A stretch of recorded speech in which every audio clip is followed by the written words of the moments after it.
ایک مسئلہ آتا ہے امام کو لقمہ کیسے دے۔ مثلاً امام سے اگر کوئی غلطی ہو جائے، ظاہر بات ہے انسان ہے اور اس سے بھی غلطی ہو جاتی ہے، ہوتی ہے۔ اب ایک موقع پہ یہاں مغرب کی نماز میں ہم سے یہ غلطی ہوئی کہ 2 رکعت پڑھا کے سلام پھیر دیا، تو پیچھے کچھ لوگ تھے، کچھ تنزیہ طور پر سبحان اللہ کہہ رہے تھے، جبکہ وہ سبحان اللہ ان کو پہلے کہنا چاہیے تھا۔ دونوں سلام پھیرنے کے بعد اب جناب سبحان اللہ یا دوسرے الفاظ کہہ رہے ہیں، اور کچھ لوگ غصہ ہو رہے تھے۔ بعد میں کچھ ساتھی نے بتلایا اچھا ہوا آپ نے مکمل نماز دوبارہ پڑھانے کے بعد ان کو جو بیان فرمایا وہ بہترین تھا۔ وہ یہی تھا کہ امام ہے وہ بھی انسان ہے، اور انسان نسیان سے ہے۔ نسیان کا معنی بھول جانا۔ نبی علیہ السلام نماز پڑھا رہے تھے، عصر کی نماز غالباً، تو سلام پھیر دیا کچھ رکعت پڑھا کے، تو ایک صحابی نے فرمایا کہ نماز کم ہو گئی یا آپ بھول گئے؟ تو نبی علیہ السلام نے فرمایا نہ نماز کم ہوئی نہ میں بھولا ہوں، مسئلہ کیا ہے؟ تو فرمایا کہ آپ نے نماز کم پڑھا دی، 4 رکعت کی جگہ 3 رکعت پڑھا دی۔ تو نبی علیہ السلام بھولتے نہیں تھے، اللہ تعالیٰ بھلواتے تھے تاکہ امت کو مسئلہ پتہ چلے۔ اگر نماز کے اندر غلطی ہو جائے، کمی ہو جائے تو اس کو پورا کیسے کریں۔ اور فرمائیں کہ یہ نبی علیہ السلام سے اللہ تعالیٰ نے کروائیں۔ تو امام جو ہے وہ نسیان ہے، انسان ہے، نسیان ہے۔ ایک موقع پہ ہم نے کسی امام صاحب کے پیچھے نماز پڑھی، یہی عصر کی نماز تھی، تقریباً انہوں نے 16 رکعتیں پڑھائی ہیں، یعنی ہر 4 رکعت کے بعد وہ کھڑے ہو جاتے تھے 5ویں رکعت میں۔ ہم انہیں بٹھاتے تھے جو شرعی طریقہ جو ابھی مسئلہ بیان ہوگا، لیکن وہ امام صاحب کچھ گھریلو معاملات پہ پریشان تھے، تو انہوں نے اس طرح کر کے 16 رکعتیں پڑھائی۔ بالآخر آخر میں ہمارے بڑے بھائی وہ آگے بڑے، امام صاحب کو کہا کہ آپ تھوڑا پیچھے ہو جائیں، میں مکمل کروا دوں نماز۔ پھر امام صاحب پیچھے ہوئے، بھائی نے 4 رکعت عصر کی نماز پڑھائی۔ تو اس طرح ہوتا ہے، ہم نے کوئی چی بجی نہیں کی، نہ طنز کی۔ امام صاحب تھا گھریلو معاملات پہ پریشان تھے، وہ پریشانی ان کے دماغ پر حاوی ہو چکی تھی۔ تو یہ فرمائے کہ غلطی ہو جاتی ہے امام سے، اب یا تو قرات کے طور پر غلطی ہوگی یا رکعت کے طور پہ غلطی ہوگی۔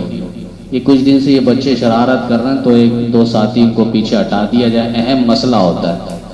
تو یہ امام سے یا تو قرات کی صورت میں غلطی ہوگی یا رکعت کی صورت میں غلطی ہوگی۔ اگر قرات کی صورت میں غلطی ہو، مثلاً کوئی آیت رہ گئی یا چھوڑ کے چلے گئے یا آ نہیں رہی وہ آیت زبان پہ، تو فرمائے پیچھے کوئی سمجھدار ہو تو وہ آیت بتلا دے، اس سے نماز فاسد نہیں ہوگی۔ بعض امام صاحب نے کہیں یہ مسئلہ بیان کیا تھا، وہاں ہمارا ایک شاگرد تھا، انہوں نے کہا فلاں امام صاحب نے یہ مسئلہ بیان کیا کہ کیونکہ پیچھے ان کی غلطی آئی تھی، کسی نے غلطی بتائی تھی، تو انہوں نے کہا کہ غلطی نہیں بتانی چاہیے۔ تو اس طرح تو تراویح کی نماز ہماری ہر رکعت نہیں ہوگی، وہاں تو غلطیوں کے انبار لگ جاتے ہیں، تو ہماری تو تراویح کی ایک نماز 1 رکعت نہ ہو۔ یہ مسئلہ یوں تھا، اگر کوئی وضو کر رہا ہو اور وضو کے دوران اس پر آواز آئی امام صاحب تلاوت غلط کر کے گئے، وہیں سے وہ آستین چڑھاتا ہوا یعنی وضو کرتا ہوا آگے بڑھ کے اس نے لقمہ دے دیا امام کو، غلطی بتا دی۔ اب اگر امام نے وہ غلطی لے لی تو اس کی بھی سب کی نماز گئی، کیونکہ وہ شخص نماز کے اندر نہیں ہے۔ مسئلہ یوں تھا، لیکن وہ امام صاحب شاید سمجھے نہیں، انہوں نے غلطی سے سہون یہ بات کر دی کہ لقمہ لینا نہیں چاہیے۔ لقمہ لینے سے نماز فاسد نہیں ہوتی، جو نماز کے اندر رہ کے امام کو لقمہ دے۔ جو نماز سے باہر شخص سے اگر وہ لقمہ دے گا تو نماز، امام اگر لقمہ لے لیا تو امام کی بھی نماز گئی، جب امام کی نماز گئی تو مقتدیوں کی نماز بھی گئی۔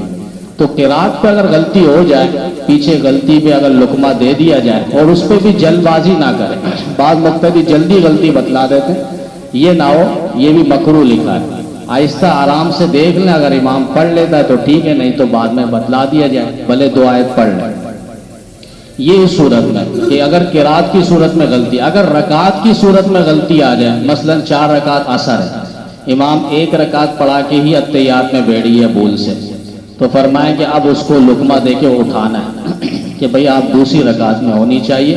تو اس میں لقمہ دینے کا طریقہ یہ ہے سبحان اللہ کہا جائے، سبحان اللہ۔ بعض اللہ اکبر کہتے ہیں، حدیث سے یہ ثابت نہیں ہے، حدیث میں جو ثابت ہے وہ سبحان اللہ کا ورد ہو تاکہ امام کو تو مسئلہ معلوم ہوگا، وہ کھڑا ہو جائے گا فوراً کہ میں تو دوسری رکعت میں کھڑا ہونا ہے، بیٹھنا نہیں۔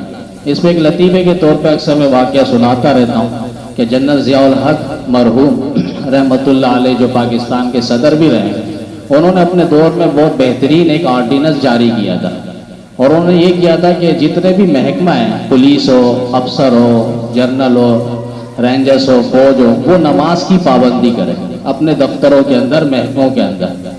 تو اس طرح ہوا کہ ظہر کی نماز کے لیے پولیس میں لوگ وہیں جماعت انہوں نے کروائی، تو ان کا کوئی امام آگے بڑھا، پولیس صاحب تھے، وہ آگے بڑھنے کے بعد ظہر کی نماز شروع کی، اللہ اکبر، اور اس کے بعد تلاوت شروع کر دی، الحمدللہ رب العالمین الرحمن الرحیم۔